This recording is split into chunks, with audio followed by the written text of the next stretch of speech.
Bonjour mes chers élèves, maintenant on va passer au troisième cours du chapitre du magnétisme concernant les forces électromagnétiques et lois de Laplace.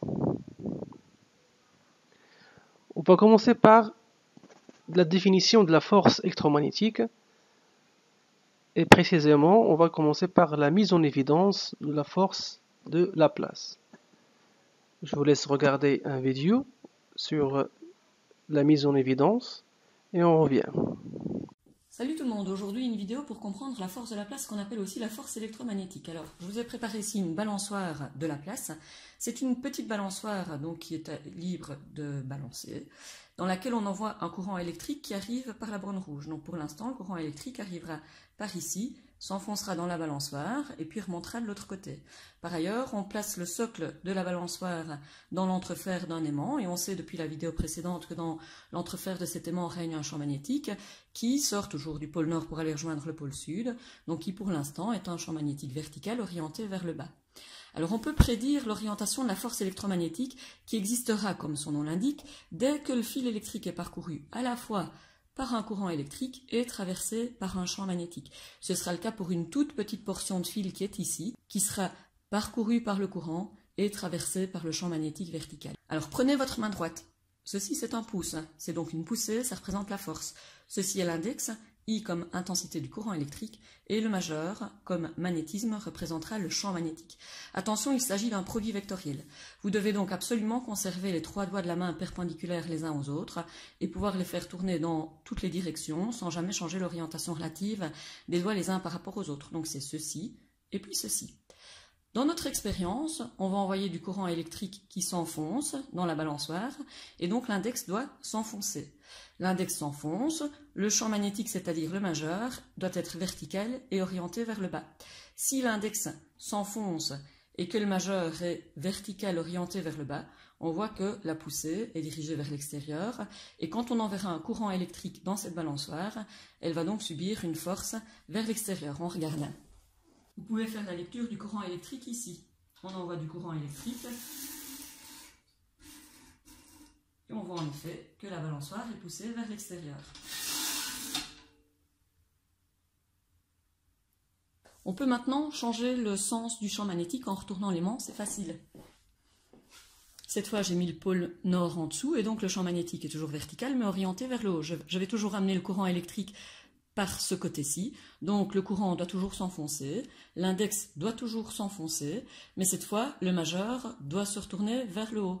Et donc tout en pointant l'index dans le sens du courant électrique, je dois tourner la main pour faire monter le majeur, et alors je remarque que le pouce s'enfonce, donc la force va pousser la balançoire dans l'entrefer de l'aimant. C'est ce qu'on regarde.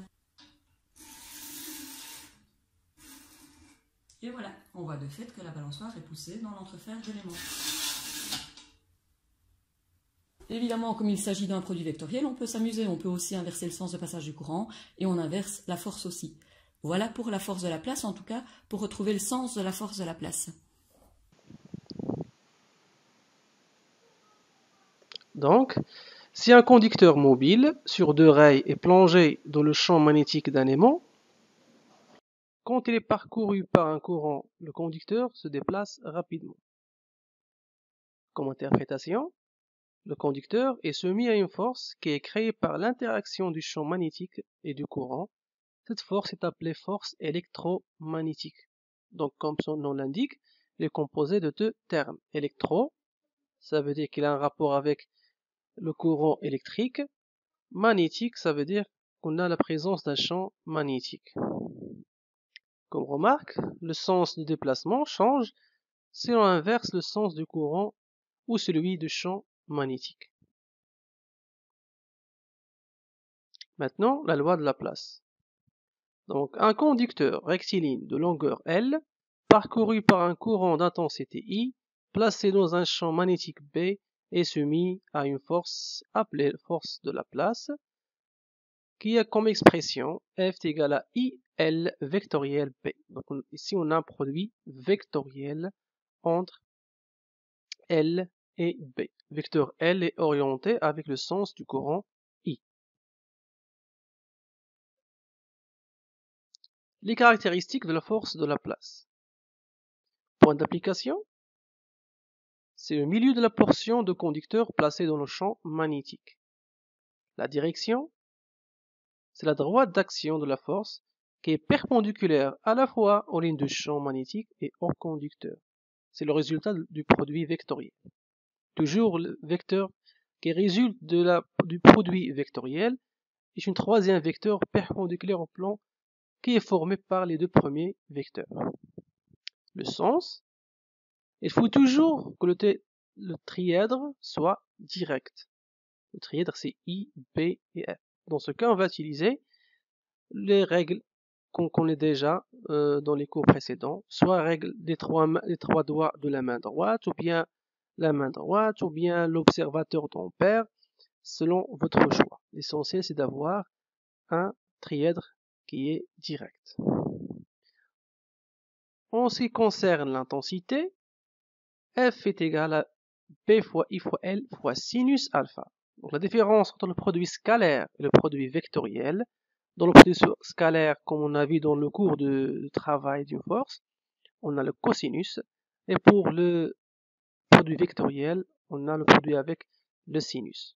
Donc avec F, c'est la force en Newton, B, c'est l'intensité de champ magnétique en Tesla, I est l'intensité du courant électrique en ampère, L, c'est la longueur en mètres de la portion de conducteur émergé dans le champ magnétique. Donc, lorsque le conducteur est perpendiculaire aux lignes de champ, l'intensité de la force est maximale. Donc alpha est égal à 90 degrés. De ce cas, le sinus alpha est égal à 1, ce qui nous donne F est égal à P fois I fois L. Donc c'est l'intensité maximale qu'on peut avoir pour la force de Laplace. Maintenant, place aux applications. On va traiter deux applications. La première, il s'agit du haut-parleur électrodynamique. Donc, ce haut-parleur est constitué d'une membrane, vous voyez ici, qui produit le son lorsqu'il vibre. Parce que c'est quoi le son, ou bien l'onde sonore? C'est une vibration, ou bien une déformation de l'air qui est au voisinage du membrane. Donc, il faut faire bouger cette membrane. Sa vibration est de même fréquence que celle du courant alternatif qui alimente le haut-parleur. Donc ici, on a une bobine mobile sur un axe, l'axe de pôle nord de l'aimant, un aimant radial. Vous voyez bien qu'on peut la faire bouger grâce à la force de Laplace. Donc si la bobine est parcourue par un courant dans un champ magnétique, on va appliquer une force de Laplace. Et si la force est alternative, ça veut dire qu'une force qui fait des mouvements d'aller-retour va faire bouger la membrane qui est collée à son extrémité en faisant bouger l'air qui est en voisinage de la membrane, ce qui va produire du son. Donc les éléments principaux d'un haut-parleur électrodynamique, un aimant, un solénoïde indéformable, une membrane solidaire de solénoïdes pouvant effectuer de faibles mouvements axiaux autour de sa position initiale.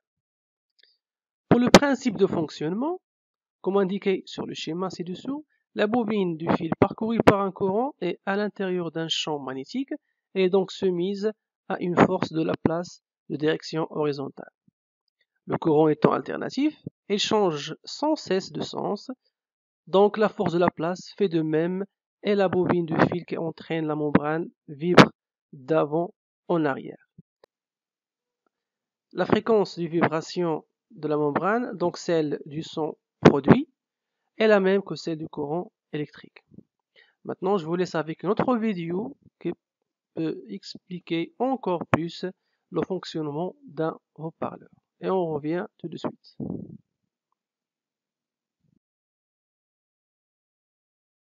Le son est une onde mécanique, appelée aussi onde acoustique. Pour produire des sons, il faut mettre les molécules d'air en mouvement. Cette animation représente un haut-parleur. Il s'agit d'un transducteur électromécanique qui transforme un signal électrique en un signal mécanique. Il est constitué d'une membrane souple en contact direct avec le milieu de propagation, d'une bobine de fil conducteur, d'un aimant permanent qui entoure la bobine et d'un coffrage rigide qui maintient l'ensemble. Notons, car c'est important, que la membrane souple est solidaire de l'enroulement électrique, qui peut se translater librement le long de son axe. Le principe de fonctionnement repose sur les forces magnétiques que l'enroulement subit lorsqu'il est parcouru par un courant. Regardons maintenant l'enchaînement physique. La bobine vibre au rythme du signal électrique et entraîne avec elle la membrane souple.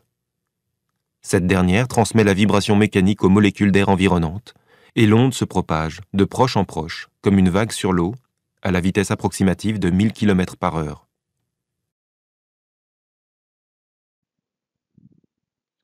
Maintenant, on va passer au moteur à courant continu, ou bien le moteur simple. Donc, un moteur est constitué d'un rotor, la partie tournante recouverte de fils conducteurs, et d'un stateur, un aimant ou un électroaimant statique. Ça veut dire qu'il y a deux parties, une partie mobile et une partie fixe. Le stateur, ou bien la partie fixe, c'est l'aimant, et la partie rotative est les spires d'une bobine, ou bien un conducteur métallique à l'intérieur de l'aimant. Le courant circule dans la spire, mais dans deux sens opposés, de chaque côté de la spire. Ainsi, par interaction avec le champ magnétique créé par le stateur, il se crée deux forces de la place, qui tentent toutes deux à faire tourner la spire dans le même sens. Donc on a un couple de forces qui se crée pour faire tourner la partie mobile dans le même sens. Pour que la spire puisse effectuer un tour complet, il faut inverser le courant dans la spire à chaque demi-tour. Mais on a un courant continu, on ne peut pas l'inverser. Ce n'est pas un courant alternatif. Donc, cette inversion est réalisée par le collecteur. Le collecteur ici, ça sert à inverser le sens du courant dans les parties du spire. Les balais servent au transport du courant de la partie fixe à la partie mobile. Je vous laisse encore avec une vidéo qui va éclaircir le fonctionnement d'un moteur à courant continu. Un moteur à courant continu simple consiste en un cadre rectangulaire PQRS fait de fils de cuivre isolés. Ce cadre est placé entre deux aimants de telle sorte que le plan du cadre soit parallèle à la direction du champ magnétique. Les extrémités du cadre sont attachées aux deux moitiés X et Y de la bague ouverte d'un commutateur. Ces deux moitiés de bague sont isolées l'une de l'autre et sont montées sur un essieu autour duquel la rotation doit avoir lieu. À l'extérieur, deux balais conducteurs immobiles, B1 et B2, appuient sur X et Y respectivement. Ces balais sont connectés à une source de courant continu. Essayons maintenant de comprendre comment cet assemblage fonctionne. Fonctionnement. Supposons que le courant de la batterie entre par le balai B1, passe dans le cadre PQRS et reparte par le balai B2. Ici, les branches QR et SP ne subissent aucune force, car elles sont parallèles ou antiparallèles au champ magnétique. Mais les branches PQ et RS, qui sont perpendiculaires au champ magnétique, subissent chacune une force. En fonction de ces deux forces agissant sur les branches PQ et RS, avec des droites d'action différentes, le cadre commence à tourner dans le sens inverse des aiguilles d'une montre. Dès le début de la rotation, les branches QR et SP ne sont plus parallèles au champ magnétique et subissent donc des forces elles aussi. Mais comme les deux forces sont égales et opposées, et possèdent la même droite d'action, elles s'annulent toujours. Une fois que le cadre a tourné de 90 degrés, les balais B1 et B2 perdent contact avec la bague et le courant dans le cadre est supprimé. En l'absence de courant, les branches PQ et RS ne subissent aucune force. Cela implique que le cadre ne devrait plus tourner. Toutefois, en raison de l'inertie rotationnelle, le cadre continue à tourner un peu plus loin, de sorte que le contact est rétabli. Dès que cela arrive, le courant commence à circuler à nouveau dans le cadre, et celui-ci continue à tourner, toujours dans le sens inverse des aiguilles d'une montre. Lorsqu'il a tourné de 180 degrés, c'est-à-dire après une demi-rotation, les branches PQ et RS ont échangé leur position. Maintenant, la bague Y est en contact avec le balai B1 et la bague X avec le balai B2. Par conséquent, la direction du courant qui circule dans la branche PQ est inversée. De même, dans la branche RS. L'inversion du courant entraîne également l'inversion des forces agissant sur les branches. Donc, la branche PQ du cadre, qui subissait auparavant une force vers le bas, subit maintenant une force vers le haut. De même, RS subit une force vers le bas. Par conséquent, le cadre continue à tourner dans le sens inverse des aiguilles d'une montre. À nouveau, lorsque le cadre a tourné d'un angle de 270 degrés, les balais et la bague perdent le contact, mais grâce à l'inertie rotationnelle, le cadre continue à tourner encore un peu, de sorte que le contact est à nouveau établi. Dès que cela arrive, le courant commence à circuler dans les branches PQ et RS, et le cadre continue à tourner jusqu'à ce qu'il ait accompli une rotation complète de 360 degrés. Tout ce processus est répété un grand nombre de fois pour obtenir une rotation continue du cadre. Et notre application intéressante concernant l'application de la force de la place, c'est la roue de Barlow. Je vous laisse encore avec une vidéo descriptive de cette expérience. Un autre moyen pour mettre en évidence les forces de la place est la roue de Barlow. La roue de Barlow est un disque en cuivre dans lequel on va faire circuler un courant depuis le moyeu jusqu'à l'extrémité de la dent. Quand la roue de Barlow est montée sur son support, le courant arrive par ce petit disque trempant dans une cuvette de mercure, traverse l'axe et ressort par l'extrémité du disque qui trempe lui aussi dans une cuvette de mercure pour assurer le contact électrique en absence de frottement. On a donc un disque qui tourne, qui est refermé sur le circuit électrique. Donc le courant va circuler dans le disque du centre vers l'extrémité. Bien sûr, si on applique l'énergie électrique sur le disque, on n'aura pas de mouvement de rotation, aucun champ magnétique ne pouvant créer une force de rotation. On installe deux aimants afin d'avoir un champ magnétique important de part et d'autre de la roue de Barlow, là où circule le courant.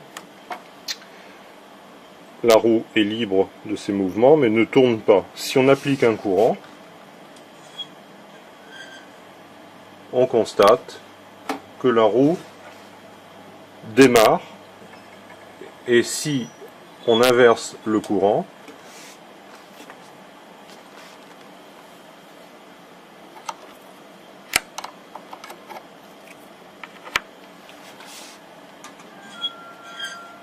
il y a une rotation en sens inverse, ce qui paraît logique. Si par contre on supprime le champ magnétique, la roue s'arrête.